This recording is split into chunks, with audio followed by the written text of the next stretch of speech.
Recording progress. Muy bien, gracias. Estábamos viendo lo que es la reflexión teológica. Vimos la importancia de predicar a Cristo desde nuestros pasajes. Así lo hicieron nuestro Señor Jesucristo, Pablo, Spurgeon. Luego vimos el desafío del método histórico crítico. La importancia de poner el pasaje en su punto histórico adecuado. Luego vimos la utilidad de teología bíblica, la importancia de leer la Biblia, adquirir teología bíblica, seguir la dirección del Nuevo Testamento,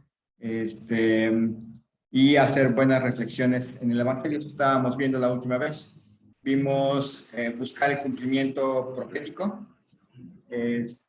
buscar la trayectoria histórica, un tema que va desarrollándose en, colocar nuestro pasaje en algún punto de, ya sea antes de la creación, entre la creación y la caída, entre la caída y la redención, y luego entre la redención y la nueva creación. Nuestros pasajes van a caer en alguno de esos puntos históricos, y uno tiene que tratarlos desde la perspectiva en la cual se encuentran. Vimos en eso, ahí nos quedamos, vimos eso que es prácticamente únicamente aplicable para textos narrativos, cuando nos vienen historias bíblicas. Entonces, si es la historia de Sansón, pues está entre la caída y la redención. Si es la historia de Dorcas, es entre la redención y la nueva creación. Si es el rico y Lázaro, pues está entre la caída y la redención, propiamente. Entonces, hay que ubicarlos en esos puntos históricos para entender a qué conceptos se están manejando, y no pasarlos no hacer cristiano a David, no hacer cristiano a Moisés, ni hacer judío a Timoteo. Entonces, en este sentido vimos. Y hoy vamos a ver, buscar los temas.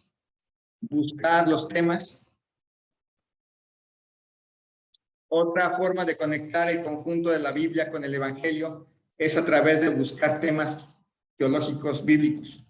Esto es específicamente cuando tratamos textos que no son históricos.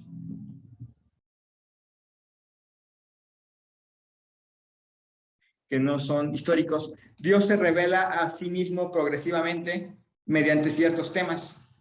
Por ejemplo, el tema del reino. Se va a encontrar el tema del reino en varios puntos de la Biblia, en varias formas, desde el Pentateuco, y se va a desarrollar bastante bien en la época de los reyes. Nos va a dar una pausa en la época entre la caída de los reinos, la venida de Cristo, y luego cuando llegue Cristo, aparece nuevamente el tema del reino, cómo adquiere cierta definición el reino en la época de la iglesia, y cómo esperamos el reino de Cristo en la segunda venida. Pero el reino aparece a lo largo de todas las escrituras. Luego tenemos otros temas importantes, el pacto. Ese es importante, el tema de los pactos, porque aparecen pactos desde Génesis 3.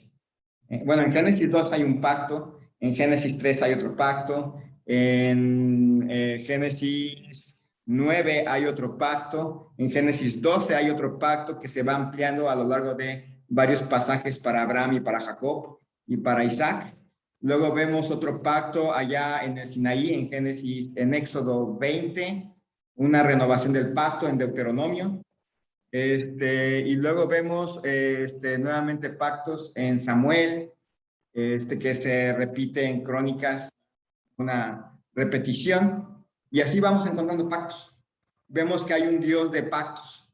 Entonces, ese es un tema que es recurrente a lo largo de las escrituras, y el concepto de pacto en las diferentes partes de la Biblia. La idea del templo, sacerdote y sacrificio. Ese es otro tema importante para las escrituras. La idea de cómo se va desarrollando el templo, quién es el sacerdote, cómo se va desarrollando el sacerdote y el sacrificio. Ustedes se fijan, hay un tabernáculo, hay unos sacerdotes, luego viene el templo de Salomón, y hay un cambio ligero entre el énfasis entre el sacerdote y el profeta. Luego vemos otro cambio en cuando se destruye el templo. Y luego vemos la reconstrucción del templo, uno más chiquito. Y de repente llega Cristo y Él es el templo.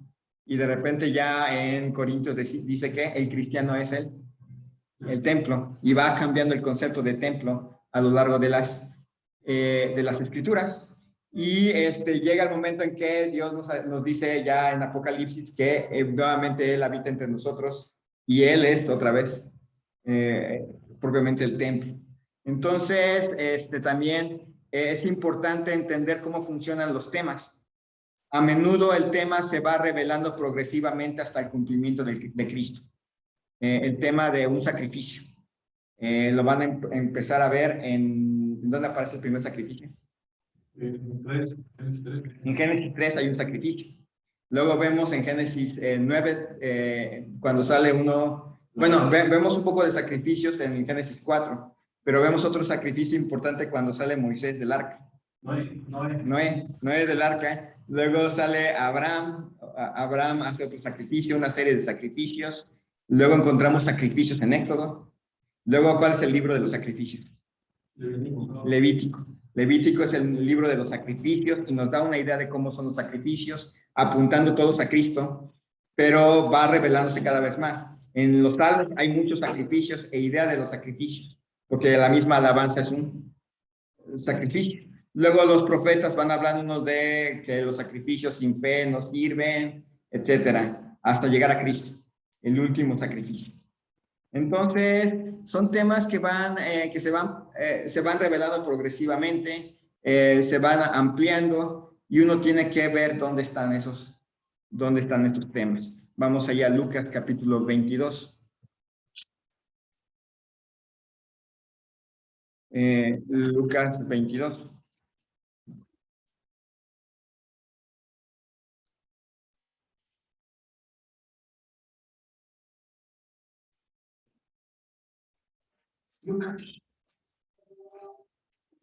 Versículo 14. Seguimos en la trayectoria histórica. Bueno, estábamos viendo, busca el cumplimiento profético, 1. Luego 2, busca la trayectoria histórica. Y luego 3, busca los temas. Son las 3 formas. Creo que hay otro, me parece. Analogías. Es la última. Lucas 22, 14. Dice, cuando era la hora, se sentó a la mesa y con él los apóstoles y les dijo, ¿cuánto he deseado comer con vosotros esta Pascua antes que padezca? Porque os digo que no la comeré más hasta que se cumpla en el reino de Dios. Y habiendo tomado la copa, dio gracias y dijo, tomad de esto y repartidlo entre vosotros, porque os digo que no beberé más del fruto de la vid hasta que el reino de Dios venga. Y tomó el pan y dio gracias y lo partió y les dio, diciendo, esto es mi cuerpo, que por vosotros es dado, haced esto en memoria de mí.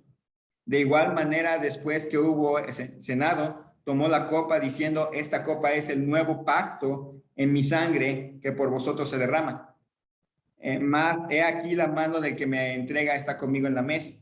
A la verdad, el Hijo del Hombre va según lo que está determinado, pero hay de aquel por quien es entregado.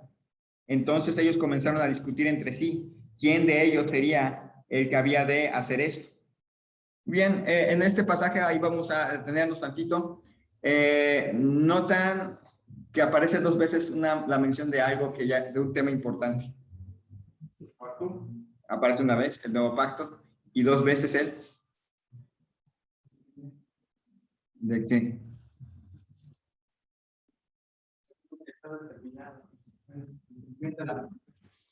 Dice versículo en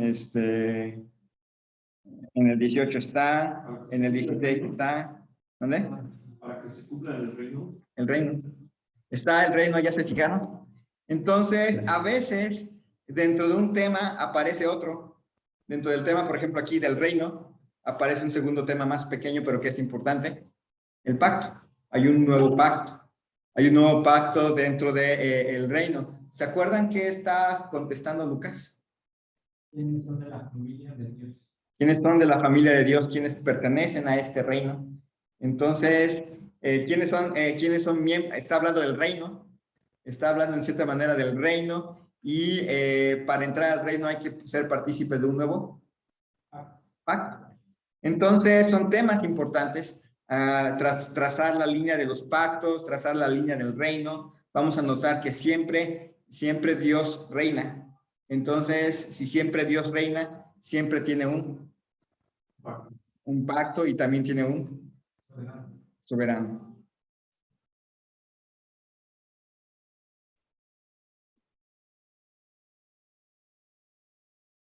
Bueno.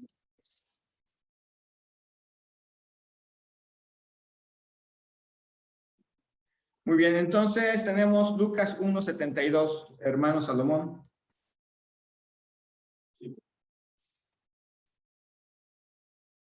Lucas 1:72 dice, para hacer misericordia con nuestros padres y acordarse de su santo pacto. ¿De qué tema habla? La oración de Zacarías. ¿Y de qué tema principal habla ahí? El pacto que Dios había hecho con David. Está hablando de un pacto. Luego, 1 Corintios 11:25. Miguel, El nuevo pacto. 11:25. Y se prepara a Carlos con Jeremías 31 al 34. En 1 Corintios 11:25 dice, asimismo tomó también la copa después de haber cenado, diciendo, esta copa es el nuevo pacto en mi sangre, haced esto todas las veces que la bebiereis en memoria de mí. Muy bien. Y Jeremías 31 al 34. 31 al 34. Dice, he aquí que vienen días, dice Jehová, en los cuales haré nuevo pacto con la casa de Israel y con la casa de Judá, no como el pacto que hice con sus padres el día que tomé su mano para sacarlos de la tierra de Egipto, porque ellos invalidaron mi pacto, aunque fui yo un marido para ellos, dice Jehová. Pero este es el pacto que haré con la casa de Israel después de aquellos días, dice Jehová. Daré mi ley en su mente y la escribiré en su corazón, y yo seré a ellos por Dios, y ellos me serán por pueblo. Y no enseñará más ninguno a su prójimo, ni ninguno a su hermano, diciendo, conoce a Jehová, porque todos me conocerán, desde el más pequeño de ellos hasta el más grande, dice Jehová, porque perdonaré la maldad de ellos, y no me acordaré más de su pecado. Muy bien, todos estos tres versículos, ¿de qué nos hablan? ¿Qué une los tres versículos? Un pacto. ¿Y qué clase de pacto? Un nuevo pacto. ¿Ya se fijaron? Lucas 1:72 está cumpliendo un pacto, pero 1 Corintios 11:25 nos habla de un nuevo pacto, y Jeremías 31 al 34 nos habla de un nuevo pacto. Uno puede rastrear un tema a lo largo de las escrituras y hacer conexiones legítimas, ver sacrificio y ver dónde aparece la palabra sacrificio desde el primer libro de la Biblia hasta el último libro de la Biblia, y hacer conexiones legítimas, ver cómo se va desarrollando el tema, se va ampliando, se va mejorando, se va puliendo hasta llegar a Apocalipsis. La idea del pacto también, uno puede ver desde dónde aparece la palabra pacto en Génesis, y de ahí irla rastreando, la idea de creación, la idea de Dios como soberano, los nombres de Dios, rastrearlos por toda la Biblia. Es una tarea muy interesante. Bueno, Jehová, yo sé, si rastrean Jehová por todo el Antiguo Testamento, pues van a encontrar muchas conexiones. Pero uno puede rastrear temas: sacrificio, sangre, sustituto, redención, redentor, ¿qué otra? Ungido, todo ese ungido, unción. Rastrear el tema me parece que es desde Éxodo, donde hay una unción, un sustituto, rastreado desde Génesis, que sí hay un sustituto por ahí. Entonces, estar rastreando todos esos temas nos permite hacer conexiones genuinas, ver de qué se trata, ver si hay alguna palabra en nuestro texto del Antiguo Testamento que se está desarrollando, algo que se está desarrollando como tema. Entonces, eso se puede hacer. Jeremías 31, 34.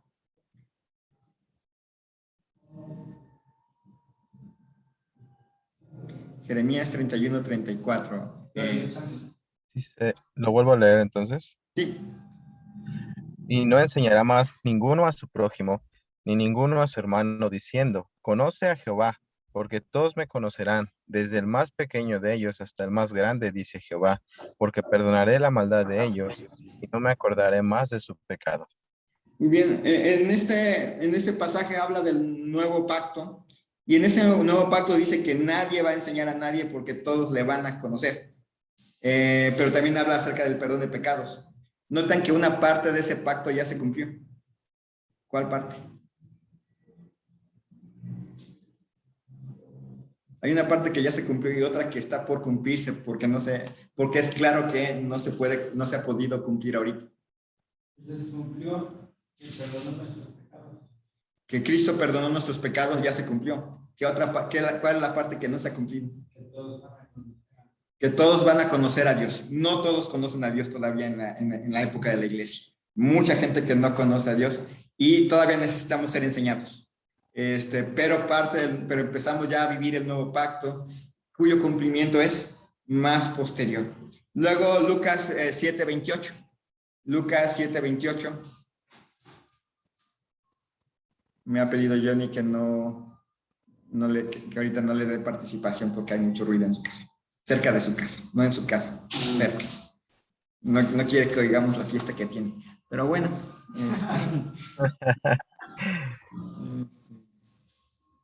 Muy bien. Lucas 7:28. Hermano Salomón. Sí. Dice, os digo que entre los nacidos de mujeres no hay mayor profeta que Juan el Bautista, pero el más pequeño en el reino de Dios es mayor que él.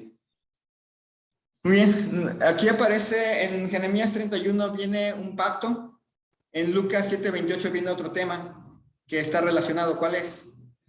El reino. Hay un reino. Hay que recordar, Juan pertenece a ¿cuál pacto? La ley. Al pacto de la ley. Él pertenece al antiguo pacto. Juan todavía está en el antiguo pacto, por eso Cristo dice que el más pequeño en el reino de Dios que viene más adelante es más grande que Juan el Bautista, porque obviamente están perteneciendo a pactos diferentes. Luego hay un avance en el pacto y hay un avance en el reino. El reino que conoció Juan el Bautista está en suspenso por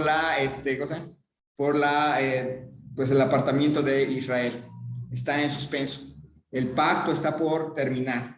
Ya está por terminar, por eso Juan el Bautista es diferente al más pequeño de los miembros del reino de Dios que está por inaugurarse. Lucas 9:48. Miguel. Lucas 9:48. Y les dijo, cualquiera que reciba a este niño en mi nombre, a mí me recibe. Y cualquiera que me recibe a mí, recibe al que me envió. Porque el que es más pequeño entre todos vosotros, ese es el más grande.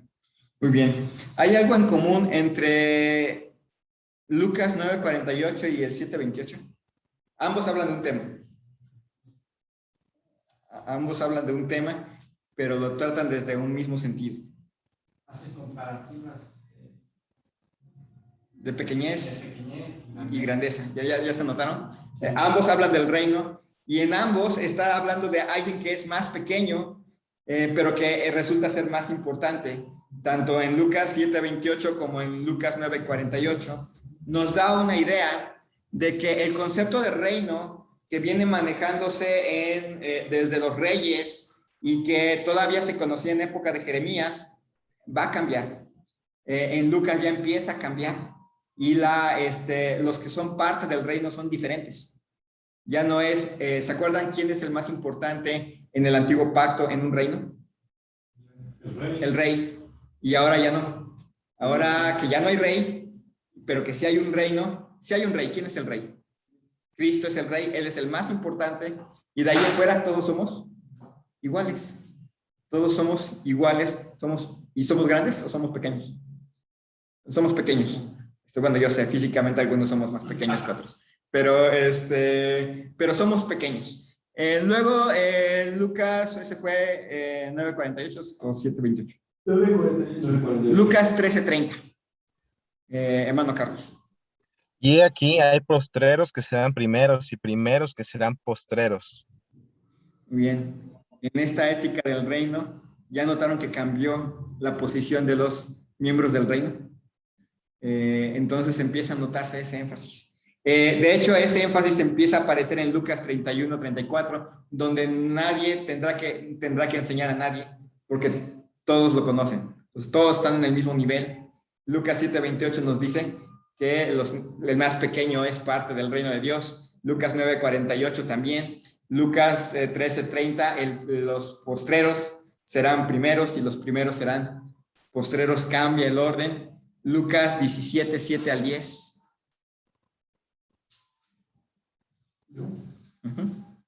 Lucas 17:7-10 dice: ¿Quién de vosotros, teniendo un siervo que ara o apacienta ganado, al volver él del campo, luego le dice, pasa, siéntate a la mesa? ¿No le dice más bien, prepárame la cena, síguete y sírveme hasta que haya comido y bebido, y después de esto come y bebe tú? ¿Acaso da gracias al siervo porque hizo lo que se le había mandado? Pienso que no. Así también vosotros, cuando hayáis hecho todo lo que os ha sido ordenado, decid, siervos inútiles somos, pues lo que debíamos hacer hicimos. Bien, siervos inútiles somos, pues lo que deberíamos hacer hicimos. Notan que ya ha cambiado completamente la ética del reino. Ya en esta ética del reino, los miembros del reino no se consideran superiores a sí mismos. Todos actúan en humildad, reconocen que hay uno que es soberano, que hay uno que está por encima de todos, que es nuestro Señor Jesucristo. Si notan, si hiciéramos una predicación de Jeremías 31 al 34, podríamos hacer conexiones muy buenas con el Nuevo Testamento, y noten que podríamos hacer conexiones muy prácticas. Sin tener que forzar el capítulo 31, podríamos hacer una predicación muy práctica acerca de la ética del reino. ¿Quiénes son o cómo son los miembros del reino? Dios no solamente estaba haciendo un pacto, sino que estaba asignando un reino a través del pacto. Lucas 22:29.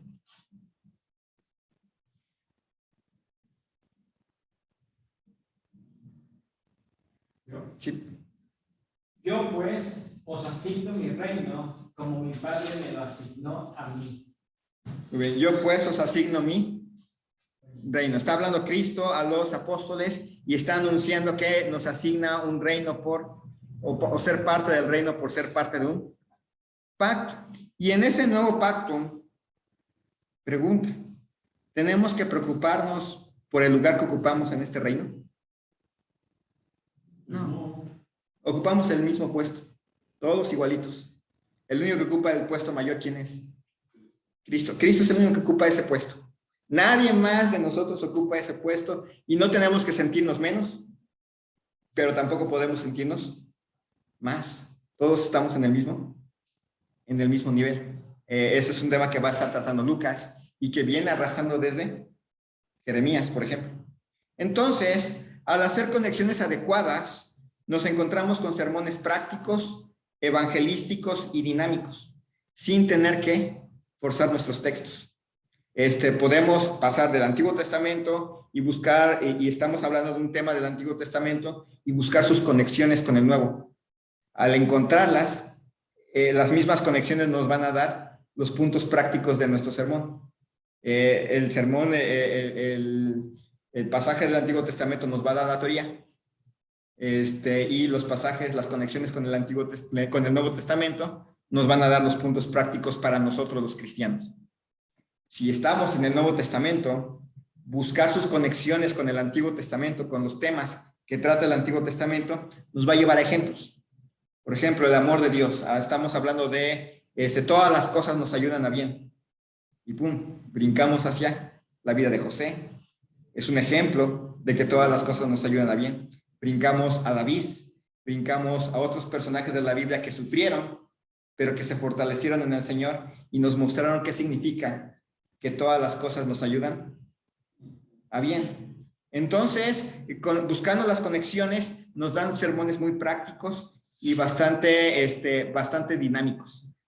Podemos ir de un lugar a otro y notar tanto los ejemplos que nos da el Antiguo Testamento de verdades claras del Nuevo Testamento, como verdades claras que nos enseña el Nuevo Testamento de hechos, de temas específicos del Antiguo Testamento. Entonces, la idea es, como ustedes están fijando, es conectar los dos testamentos.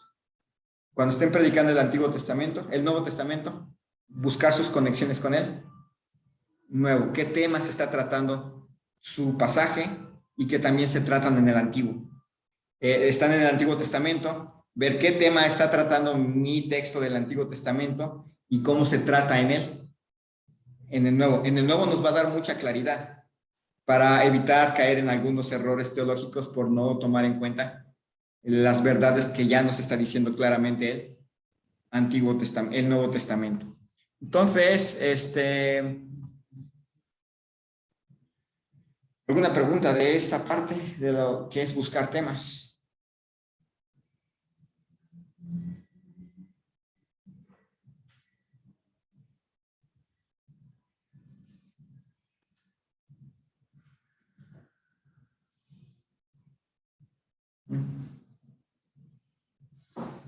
No, ya me queda más claro que no hay que buscar temas y que no forzarlos. Se van desarrollando solitos. Y hacer una historia de un tema es también una forma de hacer una predicación doctrinal. Hoy vamos a hablar del pacto. Y vamos a hablar en primer lugar del pacto, nos vamos al primer lugar donde está el pacto. O el último lugar donde aparece. Y empezar ahí a desarrollarlo desde atrás desde la parte más clara hasta la más oscura. Se puede hacer así. Como les digo, esto es más aplicable a textos, ¿cómo diríamos? De tipo doctrinal. Las epístolas y las profecías, etcétera. Pero para temas de tipo histórico, historias de la Biblia, es mejor buscar la trayectoria histórica. La última que vamos a comenzar a ver brevemente es buscar analogías. Buscar analogías. Una de las estrategias más y peor usadas por los predicadores es la analogía. Es intimidante ya que requiere distinguir entre analogías, tipologías, alegorías, metáforas y un montón de términos técnicos que se encuentran en las escrituras, etcétera, representaciones de Cristo, etcétera. Es más, la realidad es que es fácil excederse. Una vez que te sientas cómodo con la jerga de, por ejemplo, la tipología, todo lo que veas se enmarcará en términos tipológicos mal encajados. Es decir, cuando aprendamos qué es un tipo de Cristo, vamos a querer encontrar tipos de Cristo por todos lados. Vamos a tratar de ver que Caín era un tipo de Cristo, vamos a tratar de ver que Acab era un tipo de Cristo, vamos a tratar de, inclusive Jezabel es tipo de aire. Vamos a tratar de meter a todo mundo en un tipo de Cristo y está mal. No todo es un tipo de Cristo. Entonces, pero una vez que que sepamos, bueno, el tabernáculo es tipo de Cristo y vamos a empezar a buscar el clavo de oro, las fibras de oro, todo esto, le vamos a querer dar toda esa intención a nuestros textos y no está bien. Pues hay que distinguir qué sí son tipos y qué no son tipos de Cristo. La analogía es una amplia categoría para comparar y contrastar dos cosas. Eso es una analogía, es una categoría muy amplia que nos sirve para comparar o contrastar dos cosas. A veces vamos a ver contrastes entre Cristo y su contraste en el Antiguo Testamento. Obviamente Acab y Cristo van a ser completamente contrastantes. Entonces, esto es lo que nos hace querer releer un libro por segunda vez. Los detalles del principio se vuelven importantes solo cuando la intención escondida del autor se revela finalmente. Es decir, cuando aprendemos el significado de ciertas analogías, ya le entendemos y nos gusta ver las analogías de todo. Proverbios 25, 2, hermano Carlos.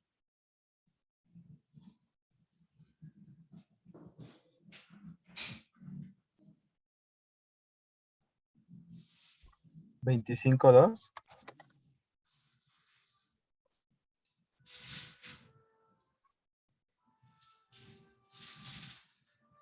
Es 25:2, ¿verdad?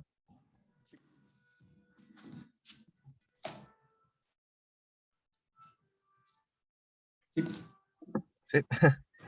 Gloria de Dios es encubrir un asunto, pero honra del rey es escudriñarlo. Bien, gloria de Dios es encubrir un asunto. Y todo parece que Dios cubrió la vida de Cristo en objetos, personas, acontecimientos de la historia de Israel. Estuvimos viendo, por ejemplo, que el arca prefigura en cierta manera a Cristo, que Noé es un contraste de Cristo, es un tipo de Salvador, pero es un Salvador imperfecto. Que David es un tipo de Cristo, en cierta manera, igual que José. Entonces vamos a encontrar imágenes como las ovejas, imágenes como el pan de vida, y la roca, el tabernáculo, el templo, el sacerdote, Melquisedec, y parece así como que Dios quiso, como que Dios nos quiso poner muchísimas pistas de Cristo escondidas, y una belleza y una tarea muy interesante es tratar de descubrirlas. Aprender a reconocer estas correspondencias en la Biblia es esencial para una buena exposición. Reconocer en nuestros textos bíblicos dónde está prefigurado Cristo o dónde está prefigurado el Evangelio o la salvación. Es una buena tarea que la vamos a empezar a ver la próxima semana. Vamos a empezar a ver más acerca de las analogías y ahí vamos a ver los tipos, cómo reconocer un tipo, cómo evitar hacer tipos a todos, cómo reconocer un antitipo, que también hay antitipos, analogías, comparaciones, metáforas, hipérboles, cuando se exagera un evento para mostrarnos una verdad pequeña. Entonces, con eso hemos terminado. Vamos a orar. Hermanos Salomón, si nos pueden guiar. Gracias, Pablo, en esta noche, porque tú nos has permitido aprender seguramente algo. Ayúdanos a que esto se quede en nuestro corazón y que también lo podamos aplicar en las dedicaciones que tú pongas en el corazón. Ayúdanos a ser buenos mensajeros y a no decir cosas que no tengamos que decir, sino solamente tu palabra. Bendice al maestro Manuel y a todos los que participamos en esta clase. En el nombre de Cristo Jesús. Amén. Amén. Muy bien, hemos terminado. Nos vemos, a los de allá nos vemos luego. Bye. Bye.